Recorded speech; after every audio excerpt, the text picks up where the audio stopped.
Welcome to the Pub Date Podcast, the show where two book broads discuss what should happen before, during, and after your book publication date. Brought to you by Broad Book Group, with your hosts Vanessa Campos and Jen Dorsey.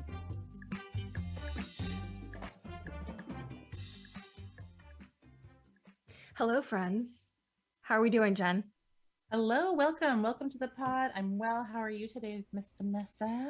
I'm really excited because not only do we get to talk to the very first literary agent that we've had on the show, but also a really good friend.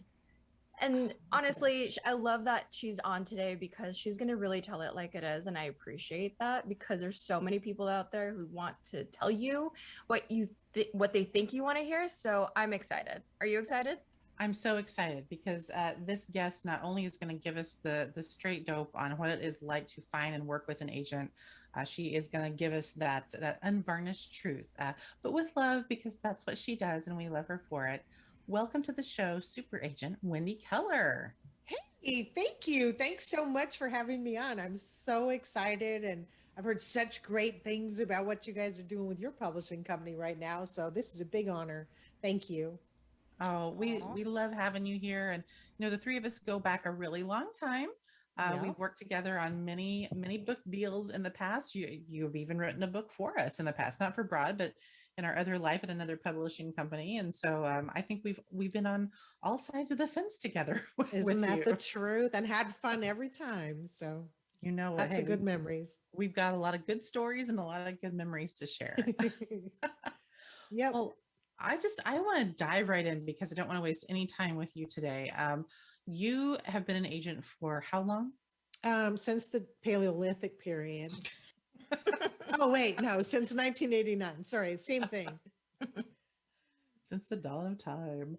Yeah, I used to say since the dinosaurs, but you know, they're passé now. That's true. They're so yesterday.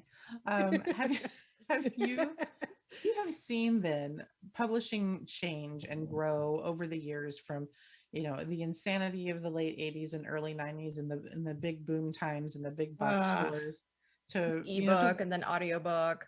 Everything. Oh my goodness. Yeah. You've seen it all. I have. But I think the one thing that seems to kind of always be a part of the conversation is literary agents. And so talk to us a little bit about, first of all, who needs one? Well, that's a really great question. I would say that individuals who need a literary agent are people who hope to sell their book to a publisher for money.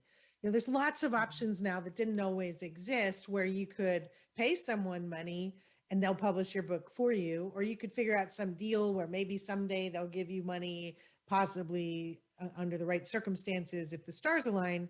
But my job is to say, okay, this is good, this is bad, this will sell. I know who to sell it to, and then place a deal with usually, you know, one of the big mid-list publishing houses in the country, or with one of the big houses, depending on who that author is and what they've got to offer and how refreshing and unique their content and their platform are. Right. And we should preface this conversation by saying that you work exclusively with nonfiction clients. Right. Correct? And I don't handle fiction. I don't handle true crime, although that's nonfiction. And I don't handle any stories about how you were abducted by aliens or you're channeling the ghost of Princess Diana or, you know, any of that kind of stuff. And I see that every year, which is why I say that. But every year, some dead person writes a book through someone who wants to be an author. But to be specific, my expertise and my reputation are built with publishers, and those publishers expect me to sell high quality, clearly vetted, ready to sell, differentiated content from great authors who have credentials in business, science, or self-help. Those are my big categories that have brought me the bestsellers that this agency has had and the millions of copies of our books that are out there around the world. Right. So when people are thinking about whether or not they are that person, whether or not they are the person who needs to find an agent, what should they be when they do make that decision? They say, yes, that's me. I'm going to do it. I'm going to go for it. I've got the platform. I've got the book. I've got all the pieces here, or at least I think I have all the pieces. When they go out and start to look for an agent, what do they look for? That's a really good question. So I always tell people, I have this little YouTube thing that goes into it in more details. It's called Wendy Keller's Rule of 30, which is a really something to consider because this is a hard problem for many authors. But if you have a platform and a proposal or a book or whatever, then you should be judging agents on two criteria: those who have sold books like yours and who are still selling books like yours. I started my career in screenplays, but I don't handle screenplays anymore. I used to sell all kinds of nonfiction until I became a recognized expert in the three categories: business, science, and self-help that I sell now.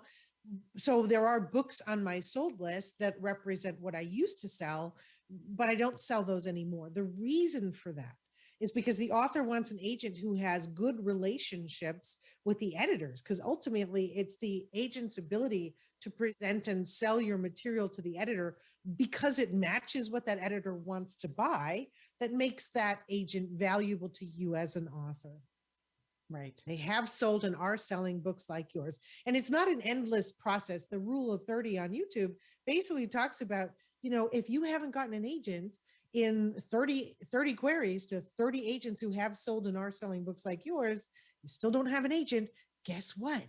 Either your material is lousy, your query is lousy, or the book idea is lousy, or you don't have a platform. Those are the only options. There's not some other magical formula. You don't get a brownie point for, your 493rd agent, because we're just going to keep saying no. Be smart about it. That's the big thing. You have to be smart about it if you want to play this game to win, to get an advance, to get a great publisher, to be able to generate the kind of publicity and assets that you dream about happening because of the publication of your book. You really have to get your act together from day one. I mean, we can help people do that at some level, but you have to show up with a good idea and the credentials to write it. Right. It's so funny you mentioned that. I work at a co-working space, and I rent space at a co-working space, and it's fun. You meet a lot of characters, and someone, of course, was asking me all about what it is that we do for a living, all of us. And he said, well, I've got a book idea. And I said, oh, that's great. And of course, and I said, so are you the expert in that topic? And he said, no, I'm just interested in it. And I thought, oh, you sweet summer child. No, that is not going to work. I had a guy write me last week on LinkedIn who I don't know. And he basically said, I'm ready to write a book. I've never heard or spoken to this guy before. Ready to write a book. Tell me what you want me to write about. I was like, oh, well, and people write me. This is the other thing. This is my personal pet peeve. And I accidentally fell into a hole once, but I represented an author who was a speaker on leadership. And this was a very big deal. I got him 6 figures back in the day. And because he was giving so many speeches, and I really love working with speakers because they have a built-in book distribution and publicity platform. And that's kind of my niche in the world, to do speakers and authors who want to become speakers, but whatever. Right. But this guy was a leadership expert. And about 2 years after I'd sold the book, I said to him, your resume, when were you a leader? And he said, well, I have my wife working for me and we have a part-time helper coming in. And that was his entire credentials. Having known that, I would never have sold a leadership book by him because it's out of integrity. The publisher would never have acquired that book. And it would have been a very different experience. That would not even happen now in the industry. I sold that book in the early 90s. That wouldn't even happen now because they want to know, if you're writing a weight loss book, they want to know that not just you lost weight and your sister-in-law, but also that you've helped hundreds or thousands or tens of thousands, or you have clinics, or you're a doctor, or a doctor's writing with you. If you're writing a business book, they want to know that you have experience in the category, in the genre, and that area, that you've got something unique, that you've read the other books, that what you're about to contribute is not the same old, and that your resume will stand the test of time, because journalists, podcasters, they're not taking on anybody who doesn't have that background, who doesn't have that strength. You really have to show up with your act together. Right. Absolutely. Well, and that speaks to all the work that we've done together on talking about platform. Heck yeah. I mean, Heck yeah. And for the people who don't really understand the concept of platform, or for whom that phrase is new, can you tell us a little bit more about that? I mean, we've touched on it obviously already here, but what exactly does it mean to have a platform as an author? So to be more thorough with that, I'm actually the author of the Ultimate Platform book. Yes, you right. are. Yes. Ultimate Guide to Platform Building. There it is, with Entrepreneur Press. That was my personal 31st book. And so that's the long answer. But the short answer is when I'm looking for a platform, which is the first thing I look for after I recognize that the content is in sales, management, marketing, finance, entrepreneurship, whatever the business categories, or self-help, everything from parenting to how to train your dog, or in science, or so quantum physics or biology or whatever it is that I'm about to sell. The next thing I look at is whether that author has credentials. And then the next thing I look at is whether or not they have a platform. What I want to see as a platform usually includes some combination of, does this author have a speaking platform that they're on? Are they speaking 20 or more times a year and getting paid for it? Are they out there building a social media platform? I had someone yesterday who's writing a business book who said she has a large Instagram following. That has nothing to do with the subject of her book. An Instagram following is because she's probably cute in a bikini or whatever it is, or makes lovely cakes. I don't care about that. She needs to have it on LinkedIn if it's a business book. She needs to have it on, she needs to have it on Facebook if she's writing a book on planning for retirement or whatever. She needs to have you need to have a platform that matches. So social media doesn't sell books, but it proves content, right? Social media publisher in New York is going to multiply. You've got 1,000 people. We're going to multiply that by 0.02% to find out how many are going to convert to book buyers. It's worse on Instagram, TikTok, but I have a client who's in the top 1% in the world on TikTok. She's a superstar and she got a huge advance from HarperCollins. She's also a speaker. She has a platform. She has credentials. She's hugely successful. That's Tessa White for those who are interested.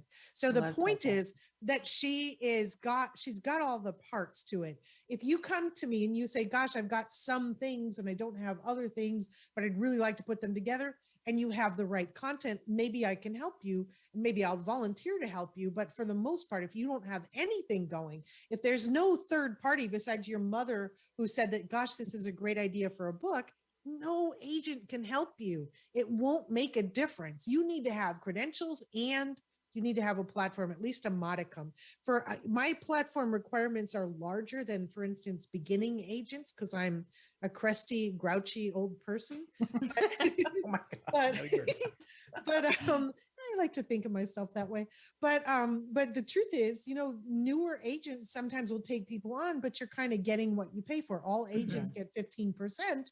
If you're getting a new agent, they may not be able to pick up the phone and call the editorial directors of the major houses in America, and they may not even know how to get in those doors. So your advance would be smaller, your expectations would be smaller, and what happens to the book is subject, once it's published, is subject to many more nightmares. If you have a young baby agent, it's better to build the platform and find an agent who's done it a million years, and who will really help you and guide you so that you avoid the rocks and succeed with the book and create. My expertise is in marketing. So how do you market the book? How do you grow that platform so that you're selling copies and you're using those copies to build your business? The first question I ask an author when they come to me invariably is, what do you want the book to do for you? And unless I'm in a good mood, I don't add the piece, which is, I know it's going to save the world and help people and give back and all this other garbage, but that doesn't make you any money. It doesn't make a publisher care. No one cares. And it certainly doesn't make this agent care. What I want to hear is, I need a book because my consulting program only did $2 million last year and I want to move it to 5. I did 10 speaking engagements at 15,000 and got it in my mouth that I really like the taste of speaking. I want to expand my speaking business. Speaking tends to get me more consulting engagements or more coaching clients. I only have this many patients and I want to open a 3rd clinic now. And so I want to write a book to provide that attraction factor for clients so that they know that my clinic can do this better than anybody else in the nation. That's what I'm looking for. And if you've got those answers and that power, drive, focus on building your business or building your career as a result of that book, then suddenly we can all build on that. And the publisher sees the dollar signs when I convey that powerful message to them. That's what everybody's looking for. That's the way the business is shaken down, in 2022. Yeah, I love that you called it baby agents and baby authors, because it's true. It's that baby step. And a lot of the times people think that as authors, you feel like this moment is now. I have to take this this small advance instead of like, I'm on the journey to build my platform, but this advance is really nice because it's, 5 figures from a decent publisher. So it's really kind of figuring out like, well, how much is that advance worth to you right now, breaking it down to the time that it's going to take you to actually write the book and then actually market the book, because a lot of people feel like, okay, I've written the book, it's at a good publisher, I can stop now. And that's a big mistake. There are 33 million books, as you guys know. There are 33 million books for sale on Amazon. The average self-published book, according to R.R. Bowker, which is the reporting and researching arm of the publishing industry, the average self-published book sells 118 copies. And I always say, my dog knows 118 people. He could sell 118 copies of his book. The truth is, if you don't have a platform now, writing a book will not help you get one, because out of 33 million books, people don't know your material is out there unless you tell them it's out there and direct them to it through your speaking, through your social media, through media, through podcasts, through writing articles, through being interviewed in the Wall Street Journal, whatever it is that you're going to get. And it's not time to write a check to make that happen after the book has already been sold to a publisher. The time to start building that powerful proof of concept is before you start trying to get it published, whatever is going to happen to your process. You must have the modicum of a platform to prove that the world is interested in it outside your family and colleagues. We get a lot of people coming to us and saying, I have a platform, people are listening to me, but they don't necessarily have that, what makes them unique. They are seeing people come to them and they're like, oh, people must be interested, I should write a book. What do you say to those people? My acronym that I've used since the early 90s, when I was teaching a lot of classes for, at that time, the Learning Annex, I came up with the acronym NDBM. That stands for New, Different, Better, or More. Unless an author can come presenting something new, different, better, or that offers the readers something more, it's illusory that they're ready to publish. So people come to all of us all the time prematurely. They don't have a platform and they haven't fully baked their idea, right? So for those of you who are bakers, if you've ever put something in the oven and pulled it out and stuck a toothpick in it and said, gosh, this is still gooey on the inside, I would say that 99% of what we reject is rejected because it's still gooey on the inside. You need to think about how to differentiate your content. The way you differentiate content is you read competitive books to determine what's already out there. And you take the time to read the trade magazines of the industries that your material is most applicable to. And you take the time to read the current media if your subject is one that appeals to the general public. Read the magazines, because magazines, as opposed to newspapers, represent the distillation of the culture's thinking on a subject. They're much more refined. They're much more reduced, like a fine sauce. So you have the opportunity to read the magazines and make a decision about how to differentiate your content, and then continue to test it using your growing platform to find out if you have created something that's ready to be sold. Because here's the difference. People tell me often, and this is a very bad idea, they'll write my agency and they'll go, 15 agents have rejected this, so I'm giving you a chance. And we already know we're not going to be able to take it on when they start with their failure, right? The other thing is that I am really proud of this, but just last week, and this is fairly typical for what really happens if you've taken that time to refine and build your platform and your content. I had an author, actually, I'm going to tell a different story, although this also happened last week, but about a little less than a month ago, a guy came to me as massive credentials in his situation. And when I saw the proposal, I immediately called him. I spoke to him and I said, have you sent it to other agents? He said, yes, I sent it to 6 other agents and you represented my friend so-and-so. That's why I showed it to you. So he sent it to 7 agents total. And he had 5 agents call him within 2 days. But I'd signed him. I signed him within 24 hours of seeing it. That's what really happens if your content and your platform are ready. You don't have to pitch us. We're starving for you. We work on straight freaking commission. We turn down close to 1,000 to 1,200 projects a year because they're not ready. Your job as the author is to come with that NDBM and a platform that proves the world is interested. Publishers can make you a star. They can turn the micro into a macro, but that's not going to happen by magic. You have to do the groundwork. You have to do the thinking. You have to find out what's not there now that you will add to earn what we call your shelf space, that 1/2 inch spine on the shelf at Barnes and Noble. Just I'm gonna do the fingers here because that's it. Two snaps. Yeah. That snaps. Two snaps love you up. I guys. agree. You know, you guys are, I've known you guys long enough to know that you understand this. It's as deep a level as I do. And I'm honored to be sharing it with your audience. But this is not Wendy's idea. This is Vanessa's idea. This is Jen's idea. This is the editorial director of portfolio at Penguin Random House. This is every publisher in America who's making money on books, not making money from self-publishing authors.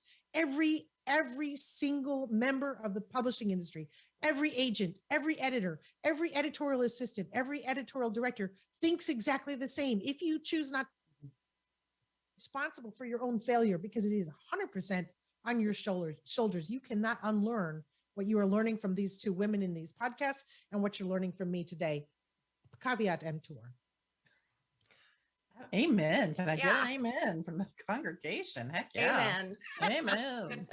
Let's do a group of revivals. Let's just go around the country doing publishing revivals. I love That's that. right. Hey, I'm into it. We've already talked about getting the show on the road, and it's like, let's just get a little camper and just do this. Yeah, let's do it. We'd have fun. So here's the thing, is that I know that when people are going to listen to the show, the specific episode, they're going to say, I want to work with Wendy. But I can already tell you that like maybe 1% of those people are going to be ready to work with Wendy. And I love something that I loved about you and working with you is that it wasn't just about getting that that contract, that publishing agreement. It was about the work to get there. Hence, you know, the ultimate guide to platform building. But I know that you also offer workshops and courses, you know, so that people can take those baby steps to get to you.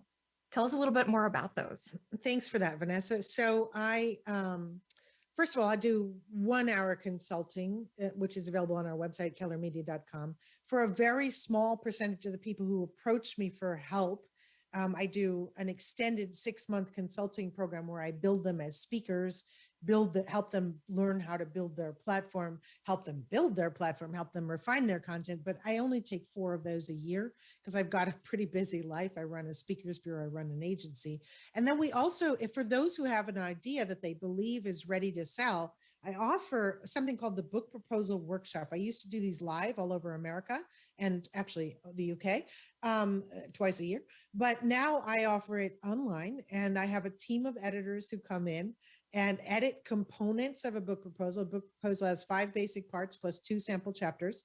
So we lead you through the thinking from the editors and the agent's perspective, as opposed to, you know, somebody who got their book published in, 1997 is going to tell you, oh gosh, I can tell you how to write some schmuck who has, you know, a part-time journalism background who's now getting paid to write proposals that have never sold. So this is an actual course led by an agent. I do the teaching, my team does the support, but every time you turn in the homework, I have editors who will read that component and come back and give candid feedback in the process called developmental editing. Most authors who are starting out need more developmental editing than they need line editing.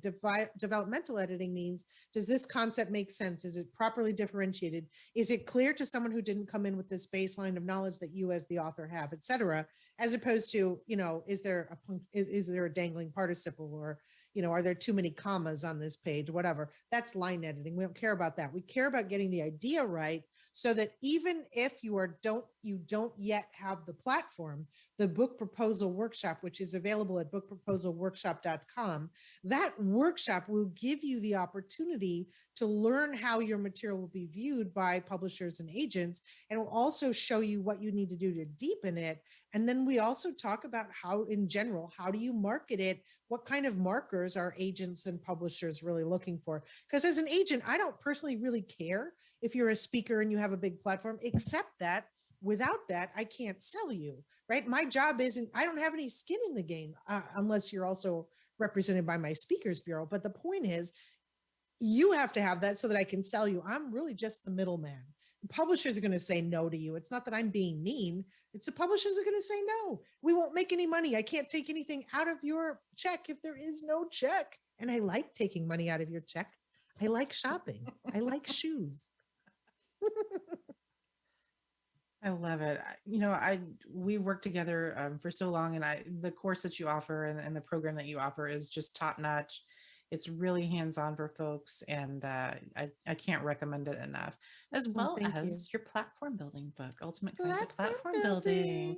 So we'll get in a little plug there for Miss Wendy. Thank you. Thank you so much. And remind us again of your website so that everyone can go and check you out. Yes, kellermedia.com. My last name is Keller, Keller, media like television and radio and whatever, kellermedia.com. And if you are ready to submit a book and you go to kellermedia.com, you will see a drop down that will lead you to the query page. We only take digital queries, not emails. We will turn down anybody who emails us a manuscript or mails me a book. I hate that with every fiber of my being. So just go to the page, kellermedia.com, and you will see the instructions for submitting a proposal and offering us your wonderful nonfiction book in the category, in the great genres of business, science, and self-help. So I'm really excited about that. And, and I think that there's a lot of room for new thinking in the market. You don't have to be 75 and the former CEO of a publicly traded company to write a good business book. You just need to be street smart. And that's all it takes. Build your platform, have the content, and you'll be successful all along the way. And all of us, Vanessa and Jen and I, and everybody in the industry is standing by to support and help and guide and grow those authors, because that's how we feed our families. Absolutely. Wendy Keller, your street smarts are just incomparable. Thank you so much for sharing your thoughts with us today, my friend. We've loved having you. We hope that you will come back and join us again soon. Oh, thank you so much. This is an honor. It's been great.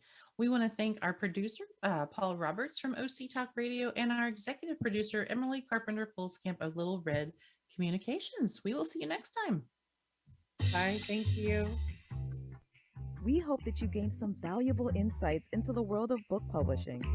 Head over to broadbookgroup.com to learn more about us and all our services. And be sure to check out all our social media at Broad Book Group. Until then, keep publishing.